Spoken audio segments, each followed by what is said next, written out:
All right, so in the case of some examples right here, this is a mamba, and so like I said, they inject their venom, so they are venomous. This is a pufferfish, and he has poisonous because it's in his barbs. This is a duckbill platypus, my favorite. He is venomous. Okay, he injects his. There's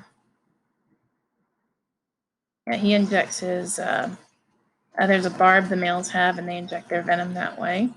This is a poison dart frog. He secretes his poison.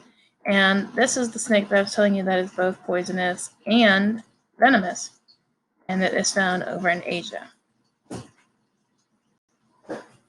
All right, the lethal dose is the dose of a substance that kills about half the population within about 4 hours. It's expressed in milligrams of the substance per kilogram of body weight. And that's kind of what you guys were seeing was in that video. All right, so in the case of coffee, the pure caffeine is the substance that can kill you. And in bulletproof coffee, if you have a 16-ounce glass of proof coffee and it contains about 290 milligrams, it would take about 28.5 cups to kill you, and that's at one time. Okay. With cold brew coffee, the 16-ounce cup has 200 milligrams of pure caffeine, so it's less amount, so it would take more cups, in this case 41.4. A latte, 16-ounce latte, has 154 milligrams of caffeine. It would take 53.7 cups to kill you. That's a lot of coffee, so don't drink that much coffee. I only have at most 2 a day. Most of the time I just have 1 cup. All right, so how do we classify how the severity of toxicity is classified? If it takes a taste or a drop, it's extreme toxicity, while if it takes more than a quart to kill you, it's relatively harmless. All right, these federal regulatory agencies often look into toxicology as issues.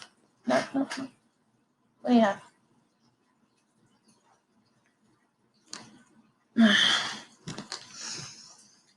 Sorry about that.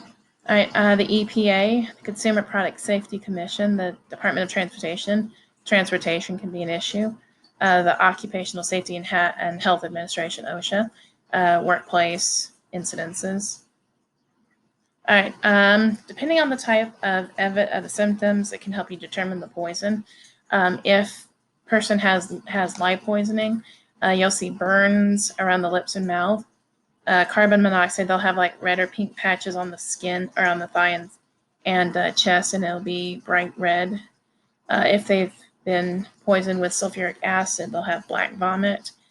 If it's hydrochloric acid, it'll be greenish brown, and if it's nitric, it'll be yellow. Phosphorus poisoning will be coffee brown vomit with an onion or garlic odor. Cyanide, the person will have a burnt almond odor on their breath. If there's mercury or arsenic, extreme diarrhea is a common symptom.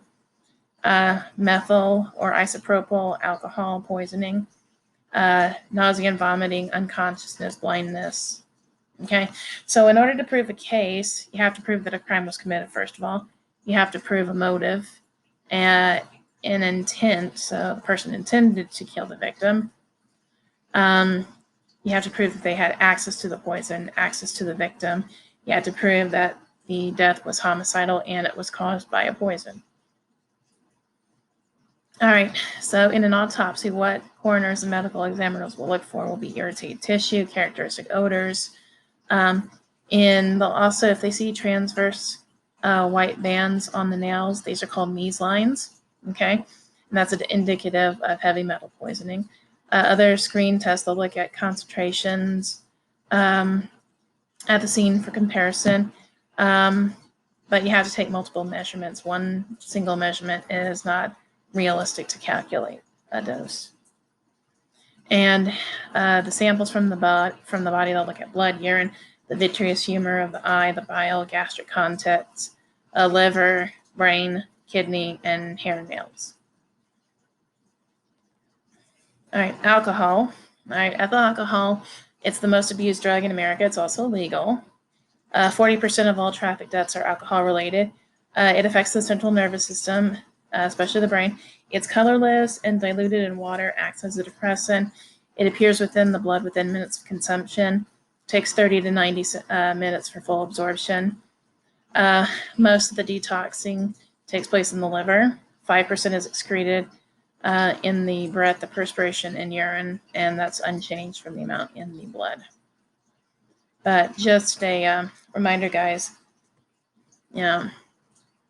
every 15 minutes, someone is seriously injured or killed in an alcohol-related car crash. I have been in an accident or a collision involving a drunk driver. Thankfully, it wasn't serious, but it could have been. So don't drink and drive. Don't let your friends drink and drive. I know it sounds silly and antiquated, but it's that's reality. All right, so the rate of absorption depends on how much alcohol was consumed. The content of the beverage, yes, they differ. Time it takes to consume, the quantity and food present in the stomach, and the physiology of the drinker. All right, the BAC is the alcohol blood content. That's percent weight per volume of blood and how much alcohol is in the blood at that time. The legal limit is 0.08% in all states, okay? Except if you are under 21, okay? There's a different rule for that, all right? Parameters influencing BAC are your body weight, alcohol content, number of beverages, and the time you consumed them. All right, to calculate BAC, the burn-off rate is 0.015% per hour. For males, the calculation is 0.071 times the ounces of the drink times the percent alcohol in that ounce or in that drink divided by the body weight. For females, it's 0.085 times the ounces times the percent alcohol divided by body weight. So for example, a 140-pound woman consumes a 5-ounce glass of wine that is 12% alcohol. Her BAC, or what is her BAC, and is she above the legal limit? So if you do the calculations, 0.085 times 5 times 12% divided by 140 equals 0.036. She's not above the legal limit, but she could be still arrested for DWI if she's driving. So she is definitely, under the influence. If she consumes 4 1.5-ounce shots of vodka, which are 40% alcohol at once, her BAC, once calculated, is 0.15, and she is almost twice the legal limit, and she will be arrested if she's caught driving, and she could also cause a very serious accident. If you're under the age of 21 and you have a BAC of anything above 0 and you're driving, you will be arrested, no ifs, ands, or buts. So don't drink until you're legal, and definitely don't drive at all. All right, Henry's Law. I'm not going to worry too much about this, so you can read it if you want, but I'm going to go ahead and skip it.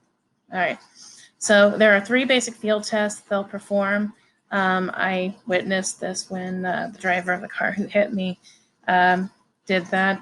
The horizontal gaze nystagmus, the 9-step walk and turn, and the 1-leg stand. And, so it's to determine whether or not they've been impaired. So they'll do the pin thing, and they'll have you follow the pin like that. And then the step and walk on a straight line, and also the 1-leg stand. The breathalyzer, again, it's most practical in the field. My driver refused to take a breathalyzer at the scene, and Texas law says that if you refuse that and they have suspicion that you are under the influence, you can be arrested. He was. And so this is John Trestrail. He's the one who had that quote earlier about the cemetery. Very interesting resume with the stuff that he's done. He wrote the book on criminal poisoning, which has been used by law enforcement personnel, forensic scientists, and lawyers. So he knows what he's talking about. So that's chapter 8. Make sure you look at your review questions and answer them and get them to me. Have a good day, guys.